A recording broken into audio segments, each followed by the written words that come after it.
시청자 여러분 안녕하십니까? 김동수입니다.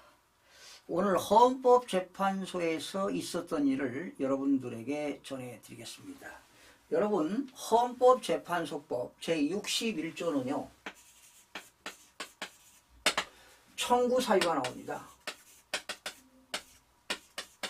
여기에는 61조 1항에는요 권한쟁의 심판 청구가 나옵니다.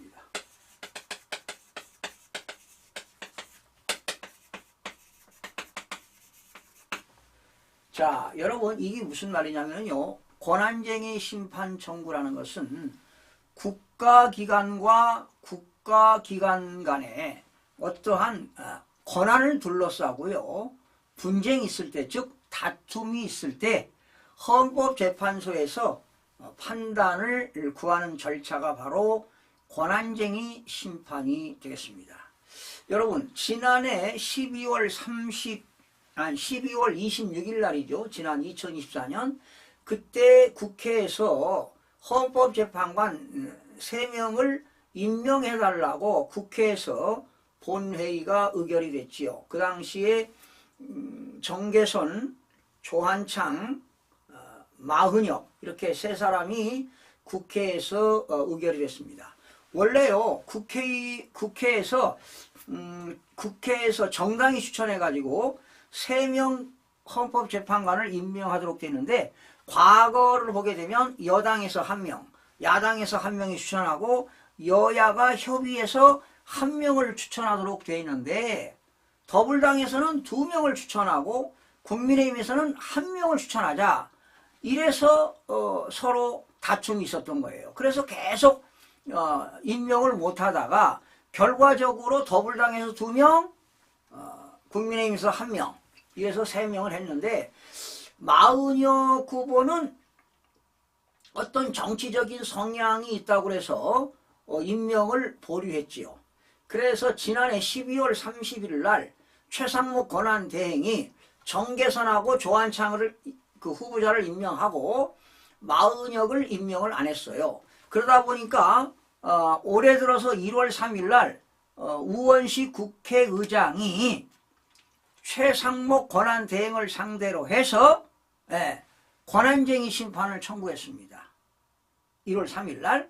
그러자 헌법재판소가 1월 23일 날 한 차례에 걸쳐서 변론을 했어요. 한 차례. 그리고 오늘 2월 3일 날 선고를 하려고 했는데 국민들의 여론이 거세다 이 말이죠. 비판 여론이 거세요. 마은혁 임명하면 안 된다. 그리고 이렇게 권한쟁의 심판 청구한 것을 인용시키면 안 된다. 원래 8명 중에서요 과반수 이상이니까 5명 이상이 찬성을 해야 인용이 되는데, 오늘 2시에 그 기일이었죠. 선고 기일이었는데 헌법재판소가 딜레이시켰습니다. 선고를 연기했습니다. 자, 그러면 연기했는데 2차 변론을 하겠다는 겁니다. 변론 재개를 2월 10일 날로 변론 재개를 2차 하겠다는 겁니다. 자, 이 말은 뭡니까? 헌법재판소가 백기통한 겁니다. 그러니 꼬리를 내는 거 아니겠습니까? 이렇게 여론 민심이 무섭다는 것입니다. 그리고 시민단체에서요 정계선, 문영배, 이미선 검찰에 고소고발했습니다. 헌법재판관이 이해충돌 방지가 있다. 이해충돌 방지법에 의해서 문제가 많다. 뭐 여러분 저도 방송을 해드렸는데, 자, 정말 대한민국의 이런 헌재의 사상, 졸속 심리로 헌법재판소가 제동이 걸렸습니다. 바로 대한민국 최고의 헌법기관인 헌법재판소가 권위가 상실된 거라고 보시면 되겠죠. 계속 국민들의 저항이 있어야 되는 것입니다. 자, 그리고 그 최상목 그 변호인단이나 그리고 윤석열 대통령 변호인단들이 무엇을 주장하느냐? 헌재가 각하를 해야 된다. 그 이유는 뭐냐? 우원시 국회의장이 권한쟁의 심판을 했지만, 청구를 했지만 본인이 했다는 거지. 국회가 헌법재판관을 선출하는 거기 때문에, 임명은 대통령이 하지만 국회에서 의결을 거치지 않고 단독으로 지난 1월 3일 날 우원시 국회의장이 헌재에다가 권한쟁의 심판 청구를 했기 때문에 각하해야 된다. 각하해야 된다. 이렇게 강력하게 주장하고 나서고 있고, 그리고 헌재에서는 인용시켜서는 안 된다. 그리고 설령 인용이 된다 하더라도 최상목 권한대행은 마은혁 헌법재판관을 임명해서는 안 된다. 저도 어저께 방송해드렸는데, 자, 오늘 헌법재판소가 백기투항했습니다. 꼬리를 내렸습니다. 그만큼 헌법재판소는 최고의 헌법기관이 권위가 상실됐다는 겁니다. 여러분 어떻게 생각하십니까? 그래서 이제 선고는 연기됐고요. 변론을 다시 하겠다는 겁니다. 2월 10일 날. 자, 지금 현재는 헌법재판관이 8명인데요. 5명이 찬성을 해야 됩니다. 5명이. 그래서 인용이 된다 하더라도 이제 딜레이 되겠죠. 마은혁 헌법재판관 임명은 좀 딜레이가 되겠지만 선고 연기가 딜레이 된 것 아니겠습니까? 다시 2월 10일 날 변론이 제기되는데 과연 인용이 될지 기각이 될지 각하가 될지는 뭐 알 수가 없지만 윤석열 대통령 변호인단은 각하해야 된다. 왜? 우원시 국회의장이 국회 의결을 거치지 않았기 때문에 단독으로 국회의원 의장 자격으로 권한쟁의 심판을 청구했기 때문에 각하해야 된다 라고 나서고 있습니다. 여러분들은 어떻게 생각하십니까? 지금 헌법재판소 재판관들이 정말 숨쉬기도 힘들 겁니다. 최고의 보류기관 아니겠습니까?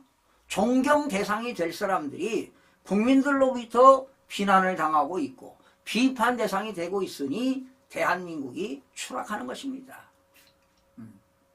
여러분, 우리나라는 상권 분립이 되어 있잖아요. 입법, 행정, 사법. 바로 입법에서는 법을 제정하게 되면 행정은 그 법을 집행하는 거 아니겠습니까? 그러면 그 집행이 제대로 되었나 안 되었나를 사법부가 판단하는 것 아니겠습니까? 그래서 입법, 사법, 행정이 견제와 균형을 해가면서 국가가 발전이 되어야 되는데, 여러분, 입법이 엔진이라고 한다면 행정은 엑셀레터입니다. 그리고 사법은 브레이크라고 보는데 이게 제대로 브레이크가 작동이 안 되고 있다는 겁니다. 그래서 지난 2017년 대선부터 지금까지 오랜 세월 동안 부정선거로 이 나라가 상권 분립이 훼손되고 국가 기능이 마비가 됐습니다. 이번 22대 국회가 거대 야당 192석으로 국회 폐악질로 부정선거로 당선된 사람들 아닙니까? 이들이 국헌을 문란시키고 있습니다. 그래서 대한민국 국회는 해산되어야 합니다. 그리고 부정선거 다 수사해서 다시 22대 재선거를 해야 될 거고요. 헌법재판소의 헌법기관인 헌법재판관들은 윤석열 대통령을 내란죄 성립이 안 됩니다. 그렇기 때문에 기각이나 각하가 되어서 윤석열 대통령이 대통령직에 복귀해야만이 대한민국을 지킬 수가 있다는 겁니다. 그래서 우리 10대, 20대, 30대 젊은 세대들이 일어나야 됩니다. 지금 일어나고 있지요? 이렇다면 대한민국의 미래는 있다고 보는 것입니다. 자, 오늘 헌재가 2시에 그 선고를 하기로 했는데 선고가 연기되고 다시 2월 10일 날 변론이 제기된다는 것에 대해서는 우리 국민들이 이긴 겁니다. 예, 헌법재판소가 권위가 떨어졌습니다. 헌재의 졸속 심리가 첫 제동이 걸린 것으로 보여집니다. 시청해주신 여러분 고맙습니다.